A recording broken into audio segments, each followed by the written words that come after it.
Hey folks, it's Patriot Nurse. Join me today. We're going to discuss what we can expect out of the left during the next civil war.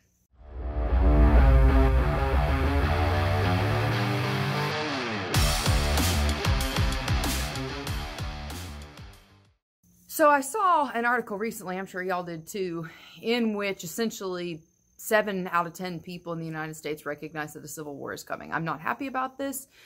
And I'm not thrilled to be able to discuss this subject matter at this time, but I am a realist, as I'm sure a lot of y'all are, and I also believe in being prepared and being able to be equipped to handle different situations, and so that's what I want to discuss with you. When we evaluate the way in which leftists and people who are pro-socialist, essentially communists, and there is no differentiation because the two of them go together, so don't give me this nonsense about, oh, Bernie's so different because he's a democratic socialist. Listen, it doesn't work that way. We know that people who are aligned with this ideology will eventually turn to violence far, far, far faster than your average person who believes in conservative values and Bible-based values. Because for the most part, people living their everyday lives who are Bible believers and who align with conservative ideology also align with turn the other cheek and nonviolence in general. Definitely non-preemptive violence.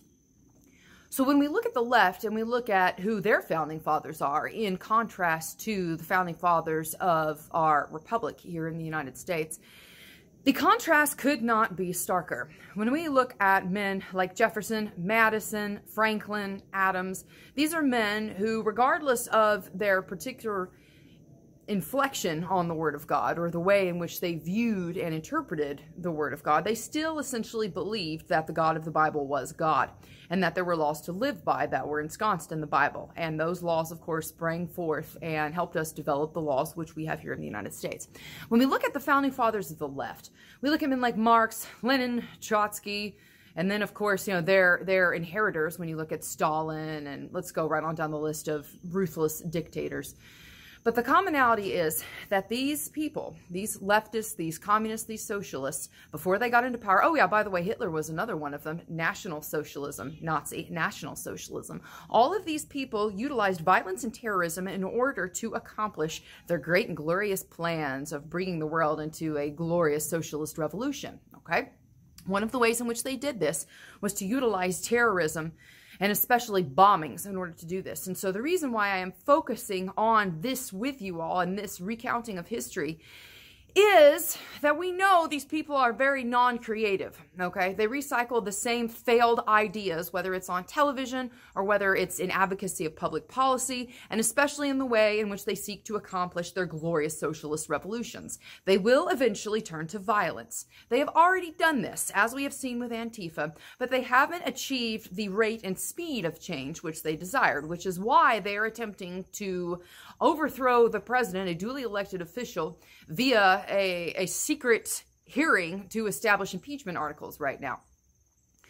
I'm not a partisan politician, so I don't believe the Republicans are the party of God, so this is not the lens through which I'm viewing this circumstance. What we do know is that these people are rabid, they are demonic, they get their power from demonic entities. And if you need any further proof of this, just look at the same positions which they espouse and see what they have in common, okay? Universally, it's death, it's destruction, and it's theft. The enemy comes to steal and kill and destroy, okay?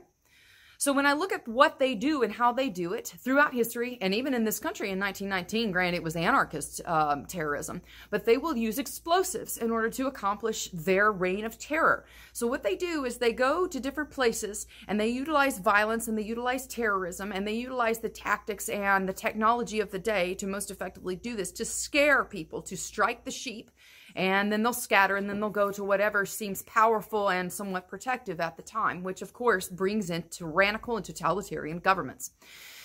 So when we look at the likes of Alexandria Ocasio-Cortez and Rashida Thalib and Ilhan Omar and Maxine Waters, these people give, via the elected officials, these people give legitimacy to the violence that's being perpetuated by their underclass, by the underlings, and by the grassroots organization of people like Antifa. When I look in recent history, we had a fellow who was a devout and avowed leftist who brought explosives and attempted to attack the Tacoma Ice Center. We also look at what happened when a member of the, I believe it was Portland Antifa, took a firearm to his daughter's school And he had, if I'm not mistaken, he had been stripped of his parental rights because he was such a loon and an unstable, unhinged individual, you know, from seeing his daughter. So when he shows up at the school to try and, if I understand this, take her by force with a firearm, he is confronted and shot by a police officer. The branch of Antifa to which he was aligned responded in Portland by planting explosives around the police station in Portland. What we see time and time again, especially in recent history when we evaluate the 60s forward, is that these leftists and these socialists align not only politically with Islam in public, and particularly radical Islam in their tactics, but they utilize the methodology of different groups who are radical Islamist terrorist groups around the world to accomplish their means. And so I anticipate that in the time forward, we're going to see more and more improvised explosive devices, more and more bombings, more and more explosions. And so we need to be prepared for this. Okay? When you have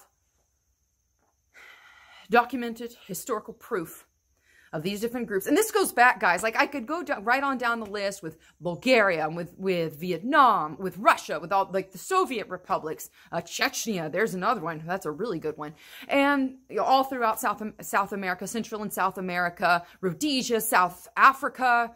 Like, need I go on? These people have proven time and time again that they use terrorism in order to get their way when they feel that the political momentum has slowed and is no longer in their favor. So we're right there at about the cusp of this. And so at this point, I've been really praying for about 2 to 3 weeks because I haven't put a video up in a few weeks. And I just haven't really had anything that I really was pressing on my heart. And it came to me last night that I want to encourage us to be prepared for this. Because many of us who carry firearms and who advocate self-defense, and we are prepared for and we have trained for the active shooter situation. But I want to encourage us also to have our heads on a swivel and be prepared for the eventuality that these people are going to use explosives in order to accomplish their means. I'm not advocating for violence. I'm just telling you that as a student of history, and I'm sure there are many of you folks out there who are also students of history, that when you look at the ways in which these leftists accomplish their political objectives, especially when they feel that the political winds are not in their sails, they will use violence in order to frighten people into pushing them into an objective. So I anticipate that they're going to try and do this at some point, and we need to be prepared and ready for it. One of the ways in which you can be ready for this is clearly to carry your firearms, to be skilled in self-defense, but also to be skilled marksmen. Another thing we can do is to carry first aid equipment, to carry blowout kits, etc. A tourniquet's a great thing to carry, a purpose-built tourniquet. I recommend either the soft T wide or the cat tourniquet. I'll put links in the description box below to those. I recommend that you be familiar with being able to stop hemorrhagic bleeding, of course, and then also be prepared with what it looks like when people are the victim of blast injuries. And there are many, many classes you can take. PHTLS is actually a really good one. Pre-hospital traumatic life support, pre-hospital trauma life support. You can go to nremt.org. I'll put a link in the description box below and take their classes. You do need to get the book ahead of time, though. Spend $100 on the book because you're going to suck in class if you don't. You need to know how to deal with blast injuries and the secondary, tertiary, and quaternary injuries that come from blast injuries. Because I have news for you folks. The health care services in this country are in rapid decline. I saw a news article recently where more than half of nurses and doctors are burnout, and I can attest to that. I can tell you that as a nurse, I have the feeling and the observation that the healthcare industry, which is what it is, has abandoned and left me as a nurse. It has valued technology and the implementation of technology and the electronic medical records and tech and gear far more than it has patient care, and certainly supporting nurses as the frontline patient care givers. When I look at what has happened, I see a very, very overtaxed healthcare industry on the verge of collapse in this country, primarily because of the implementation of Obamacare. We had problems beforehand, but when you subsidize something, you get more of it. So if you subsidize sickness and you encourage people to get sick, then you're going to get more sickness, and you got more people coming in with less money and less care providers. So you can't expect this healthcare industry and this system to be in shipshape and Bristol fashion when these leftists strike and try and accomplish their means. But you start to see how these people, how the mind works. They consider that our representative constitutional republic doesn't work anymore. And they believe that the way in which they're going to accomplish their great socialist revolution for the wealth redistribution and the evolution of mankind, the way they're going to do this is with violence. Okay, and why is that? Because look at who the father is in that ideology. Their father in that ideology is Satan. He comes to steal, to kill, and to destroy. And that's everything that they want to do. They want to steal other people's wealth and distribute it. They want to kill people who don't align with them. And they want to destroy everything good and everything wholesome and everything conservative and everything that has been proven throughout time to perpetuate greatness in the civilization. They want to destroy it. So be prepared for them and for their antics. We need to be prepared to defend ourselves. We need to be gathering together with like-minded people, because the war that we are going to be facing is not solely in the physical realm. We are going to be battling people who have their power and have their strength and have their momentum from a very dark, wicked, vile part of this universe. And the weapons of our warfare are not merely physical. I hope that was helpful for y'all today. That's what I had on my heart. I'm not going to make a video, guys, just to put more stuff out there. That's not how I roll.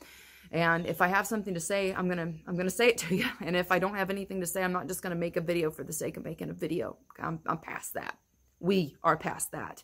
And we don't need more noise anymore.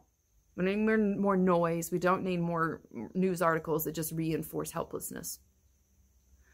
We need to be prepared. We need to be acting on it. If you enjoyed the video, I hope you'll subscribe to me. You can also support me on Patreon and Subscribestar, as well as cryptocurrency. I have links in the description box below. Also, I write newsletters every month for my $5 and above Patreon supporters. And if you'd like to get a hold of that, you can go over to Patreon and sign up there. Stay ready, guys. Be prepared. Put your armor on. For now, it's Patriot Nurse signing off, and I'll see y'all later.